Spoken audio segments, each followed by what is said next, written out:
ನಮ್ಮದೇ ದೇಶದಲ್ಲಿರುವಂತಹ ಪಾಕಿಸ್ತಾನ ಹೇಗೆ ನಡೆದುಕೊಳ್ತಾ ಅಂದರೆ ನಮ್ಮದೇ ದೇಶದ ಪಕ್ಕದಲ್ಲಿರುವಂತಹ ಪಾಕಿಸ್ತಾನ ಹೆಂಗೆ ನಡೆದುಕೊಳ್ತಾ ಇದೆ ಅನ್ನೋ ನೋಡ್ತಾ ಇದ್ದೀವಿ. ಇದುವರೆಗೆ ಕಾಶ್ಮೀರದ ಹೆಸರಲ್ಲಿ ದ್ವೇಷದ ವಿಷವನ್ನು ಬಿತ್ತಿದಂತಹ ಪಾಕಿಸ್ತಾನ ಇದೀಗ ಅವರದ್ದೇ ವ್ಯಾಪ್ತಿಯಲ್ಲಿರುವಂತಹ POKಯಲ್ಲಿ ಪಾಕಿಸ್ತಾನಕ್ಕೆ ಎಚ್ಚರಿಕೆಗಳ ಸಂದೇಶಗಳು ಬರ್ತಾ ಇದೆ. ನೀವೇನಾದರೂ ನಮ್ಮ ಬೇಡಿಕೆಗಳನ್ನು ಈಡೇರಿಸದೆ ಹೋದರೆ, ಒಂದು 38 ಬೇಡಿಕೆ ಇಟ್ಟಿದ್ದಾರೆ ಅವರು, ಆ 38 ಬೇಡಿಕೆಗಳನ್ನು ಈಡೇರಿಸದೆ ಹೋದರೆ ನಾವು ಭಾರತದ ಸಹಾಯ ಹಸ್ತವನ್ನು ಪಡೆದುಕೊಳ್ತೀವಿ, ಭಾರತದ ಹತ್ರ ಹೋಗಿಬಿಡ್ತೀವಿ ಅಂತ. ಸಹಜವಾಗಿ ಇದು ಭಾರತಕ್ಕೆ ಒಂದು ಗೆಲುವಿನ ವಿಚಾರ. ಭಾರತ POKಯನ್ನು ಪಡೆದುಕೊಳ್ಳಬೇಕು ಅಂತ ಪ್ರಯತ್ನವನ್ನು ಪಡ್ತಾ ಇದ್ರೆ POKಯ ಜನವೇ ನಾವು ಭಾರತಕ್ಕೆ ಹೋಗ್ತೀವಿ ಅಂತ ಹೇಳಿದಾಗ ಸಹಜವಾಗಿ ಪಾಕಿಸ್ತಾನಕ್ಕೆ ಒಂದು ದೊಡ್ಡ ಮಟ್ಟದ ಹಿನ್ನಡೆ. ರಾವಲ್ಕೋಟ್ನಲ್ಲಿ ಏನು ಬೃಹತ್ ಆಂದೋಲನಗಳು ಶುರುವಾಗಿದೆ, ಒಂದು 80,000 ನೇತೃತ್ವದಲ್ಲೆಲ್ಲ ಪ್ರತಿಭಟನೆ ಆಗ್ತಾ ಇದೆ. ಆ ಪ್ರತಿಭಟನೆ ಹತ್ತಿಕ್ಕುವ ಪ್ರಯತ್ನವನ್ನು ಪಾಕಿಸ್ತಾನದ ಸರ್ಕಾರ ಮಾಡ್ತಾ ಇದೆ, ಅಲ್ಲಿಯ ಅಧಿಕಾರಿಗಳೆಲ್ಲ ಮಾಡ್ತಾ ಇರೋದನ್ನು ನೋಡ್ತಾ ಇದ್ದೀವಿ. ಅವರ ಈ ಕ್ರಮಕ್ಕೆ POK ಜನ ರೊಚ್ಚಿಗೆದ್ದಿದ್ದಾರೆ. ಏನೇನಾಯಿತು ಬೆಳವಣಿಗೆ, ಡೀಟೇಲ್ಸ್ ನೋಡ್ತಾ ಹೋಗೋಣ. ಬಂದೂಕು ಕೊಟ್ಟವರ ಅಸಲಿ ಮುಖ ಬಯಲಾಗಿದೆ. ಕಾಶ್ಮೀರಿಗಳ ಕೈಗೆ AK-47 ನೀಡಿದ್ದೇ ಪಾಕ್ ಸೇನೆ ಅಂತ ಸರ್ದಾರ್ ಅವಾನ್ ಖಾನ್ ಸ್ಫೋಟಕ ಹೇಳಿಕೆ ಕೊಟ್ಟಿದ್ದಾರೆ. ಒಂದು 80,000 ಜನ ಎಲ್ಲ ಅಲ್ಲಿ ಪ್ರತಿಭಟನೆ ಮಾಡ್ತಾ ಇದ್ದಾರೆ. POKಯಲ್ಲಿ ಜಂಟಿ ಅವಾಮಿ ಆಕ್ಷನ್ ಕಮಿಟಿಯ ಮುಖಂಡ ಸರ್ದಾರ್ ಅವಾಮ್ ಖಾನ್ ಈ ಸ್ಫೋಟಕ ಹೇಳಿಕೆ ಕೊಟ್ಟರು. ಕಾಶ್ಮೀರಿಗಳ ಕೈಗೆ ಮೊದಲು AK-47 ಎಲ್ಲ ಶಸ್ತ್ರಾಸ್ತ್ರಗಳನ್ನು ಇವರೆಲ್ಲ ಕೊಟ್ಟರು. ಇದೀಗ ಅದೇ ಸೇನೆ ತಮ್ಮ ಹಕ್ಕುಗಳಿಗಾಗಿ ಯಾನ್ ಜನ ಹೋರಾಟ ಮಾಡ್ತಿದ್ದಾರೋ ಅವರನ್ನು ಹತ್ತಿಕ್ಕೋದಕ್ಕೆ ಪ್ರಯತ್ನವನ್ನು ಪಡ್ತಿದೆ ಅಂತ. ಆದರೆ ಹಿಂದೆ ಕಾಶ್ಮೀರಿ ಯುವಕರಿಗೆ ಶಸ್ತ್ರಾಸ್ತ್ರಗಳನ್ನು, ಬಂದೂಕುಗಳನ್ನು ತರಬೇತಿ ಸಹ ಕೊಟ್ಟಿದ್ದು ಇದೇ ಪಾಕಿಸ್ತಾನ. ಜೈಷ್ ಎ ಮೊಹಮ್ಮದ್ ಎನ್ನುವಂಥ ಉಗ್ರ ಸಂಘಟನೆಯನ್ನ ನಿಷೇಧ ಮಾಡಲಾಗಿತ್ತು. ಆದರೂ ಕೂಡ ರಾವಲ್ಕೋಟ್ನಲ್ಲಿ ಬಹಿರಂಗವಾಗಿ AK-47 ಮತ್ತು ತಲ್ವಾರಗಳನ್ನು ಹಿಡಿದು ರ್ಯಾಲಿ ನಡೆಸೋದಕ್ಕೆ ಸ್ಥಳೀಯ ಡೆಪ್ಯೂಟಿ ಕಮಿಷನರ್, ಸ್ಥಳೀಯ ಜಿಲ್ಲಾಧಿಕಾರಿಗಳೆಲ್ಲ ಅನುಮತಿ ಕೊಟ್ಟರು. ಅನುಮತಿ ಕೊಡೋದು ಮಾತ್ರವಲ್ಲ, ಅವುಗಳ ಪ್ರದರ್ಶನ ಮಾಡೋದಕ್ಕೆ, ಅವುಗಳನ್ನು ಕೈಯಲ್ಲಿ ಹಿಡ್ಕೊಂಡು ಓಡಾಡೋದಕ್ಕೆ ಪಾಕಿಸ್ತಾನದ ಸರ್ಕಾರ ಅವರಿಗೆ ಭದ್ರತೆಯನ್ನು ಕೊಟ್ಟಿತ್ತು.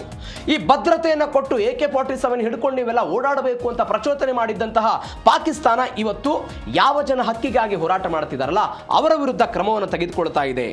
ಉಗ್ರಗಾಮಿಗಳಿಗೆಲ್ಲ ರಾಜಾತಿಥ್ಯ ಕೊಡ್ತಾ ಇದೆ ಅಂತ ಅವರೆಲ್ಲ ಹೇಳ್ತಾ ಇದ್ದಾರೆ. ಇದು ಒಂದು ಬೆಳವಣಿಗೆ.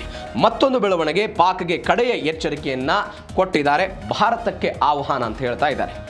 ನಮ್ಮ 38 ಬೇಡಿಕೆ ಈಡೇರಿಸದೇ ಇದ್ರೆ ಪಾಕಿಸ್ತಾನಕ್ಕೆ ತಕ್ಕ ಪಾಠ ಅಂತ ಎಲ್ಲ ಹೇಳ್ತಿದ್ದಾರೆ. ಪಾಕಿಸ್ತಾನವೇ ಈ ಪ್ರದೇಶವನ್ನ ಖಾಲಿ ಮಾಡಿ ತೊಲಗಿ ಅಂತ ಹೇಳಿ POK ಎಚ್ಚರಿಕೆ ಕೊಟ್ಟಿದೆ. ಪಾಕ್ ಆಡಳಿತದಿಂದ ಮುಕ್ತಿ ಪಡೆಯುವುದಕ್ಕೆ ಭಾರತದ ನೆರವು ಕೋರುವ ಸಾಧ್ಯತೆ ನಾವು 94 ಮಾಡ್ಕೊಂಡಿದ್ದನ್ನು ನಾವು ಅನೇಕ ಬಾರಿ ಚರ್ಚೆ ಮಾಡಿದ್ದೀವಿ. POK ಪಾಕಿಸ್ತಾನದ ಭಾಗವೇ ಅಲ್ಲ ಅಂತ ಅವರೆಲ್ಲ ಹೇಳ್ತಾ ಇದ್ದಾರೆ. ವಿದೇಶಗಳಲ್ಲಿರುವಂತಹ ಪಾಕ್ ರಾಯಭಾರ ಕಚೇರಿಗಳ ಮುಂದೆಯೂ ಕೂಡ ಪ್ರತಿಭಟನೆಯ ಕಿಚ್ಚಾಗಿದೆ. ನೋಡೋಣ ಆ ವಿಚಾರದಲ್ಲಿ ಏನಾಗುತ್ತೆ ಅಂತ. ಮತ್ತೊಂದು ಇತಿಹಾಸದ ತಪ್ಪು, ವರ್ತಮಾನದ ಆಕ್ರೋಶ. ಏನು ಇತಿಹಾಸದ ತಪ್ಪು? ನಾವು ಅನೇಕ ಬಾರಿ ಚರ್ಚೆ ಮಾಡಿದ್ದೀವಿ. ಹರಿ ಸಿಂಗ್ ಎನ್ನುವಂತಹ ರಾಜ ಜಮ್ಮು ಕಾಶ್ಮೀರವನ್ನು ಆಳ್ತಾ ಇದ್ದ. 47ರಲ್ಲಿ ಪಾಕಿಸ್ತಾನ ಸಪರೇಟ್ ಆಯಿತು. ಅದಾದ ನಂತರ ಹರಿ ಸಿಂಗ್ ನಾನು ಸ್ವತಂತ್ರವಾಗಿ ಉಳಿತೀನಿ ಅಂತ ಹೇಳಿದ. ಅದಕ್ಕೆ ಭಾರತ ಮತ್ತು ಪಾಕಿಸ್ತಾನ ಸಹಿ ಹಾಕಿತ್ತು. ಸಹಿ ಹಾಕಿದ್ದರ ಹೊರತಾಗಿಯೂ ಕೂಡ ಬುಡಕಟ್ಟು ಸಮುದಾಯದ ಮುಖಾಂತರ ಅಂದರೆ ಆ ರೂಪದಲ್ಲಿ ಬಂದು ಭಾರತದ ಅಂದರೆ ಜಮ್ಮು ಕಾಶ್ಮೀರದ ಮೇಲೆ ದಾಳಿ ಮಾಡುವ ಪ್ರಯತ್ನವನ್ನು ಮಾಡಿದರು. ಹರಿ ಸಿಂಗ್ಗೆ ಸರ್ದಾರ್ ವಲ್ಲಭಾಯ್ ಪಟೇಲ್ ಅವತ್ತು ಗೃಹ ಸಚಿವರಾಗಿದ್ದರು, ಭಾರತೀಯ ಸೈನ್ಯವನ್ನು ಕಳಿಸಿಕೊಟ್ಟರು. ಅವತ್ತೆಲ್ಲ ಸಹಾಯ ಆಯಿತು. ಸಹಾಯವಾದ ನಂತರ ಕೆಲವೊಂದಿಷ್ಟು ಪ್ರದೇಶವನ್ನು ಅವರು ವಶಪಡಿಸಿಕೊಂಡು ಹೋದರು. ಅದೇ ಇವತ್ತಿನ POK. ಅವತ್ತು ಈಗ ವಶಪಡಿಸಿಕೊಂಡ್ರು. ಅದಾದ ನಂತರ ವಿಶ್ವಸಂಸ್ಥೆ ಕೆಲವೊಂದಿಷ್ಟು ಮಾನದಂಡಗಳನ್ನು ಹೇಳ್ತು. POKಯಲ್ಲಿದ್ದಂಥ ಸೈನ್ಯವನ್ನು ಪಾಕಿಸ್ತಾನ ತೆಗೆದುಕೊಳ್ಳಬೇಕು ಅಂತ. ಅದನ್ನು ಯಾವತ್ತೂ ಕೂಡ ಪಾಕಿಸ್ತಾನ ಮಾಡಲಿಲ್ಲ. ಹೀಗಾಗಿ ಅವತ್ತಿನ ತಪ್ಪು ಇವತ್ತಿನ ಆಕ್ರೋಶಕ್ಕೆ ಕಾರಣ ಆಗ್ತಾ ಇದೆ. ಇದು ಒಂದು ಬೆಳವಣಿಗೆ. ಮತ್ತೊಂದು ಕಡೆ ಬಡತನದ ಬೇಗೆಯಲ್ಲಿ POK ಬೆಂದುತ್ತಾ ಇರೋದು. ಬೆಲೆ ಏರಿಕೆ ಆಗ್ತಾ ಇದೆ. ಕರೆಂಟ್ ಬಿಲ್ ಹಾಗೂ ಗೋಧಿ ಕೊರತೆಯಿಂದ ಜನ ಎಲ್ಲ ತತ್ತರಿಸಿಬಿಟ್ಟಿದ್ದಾರೆ.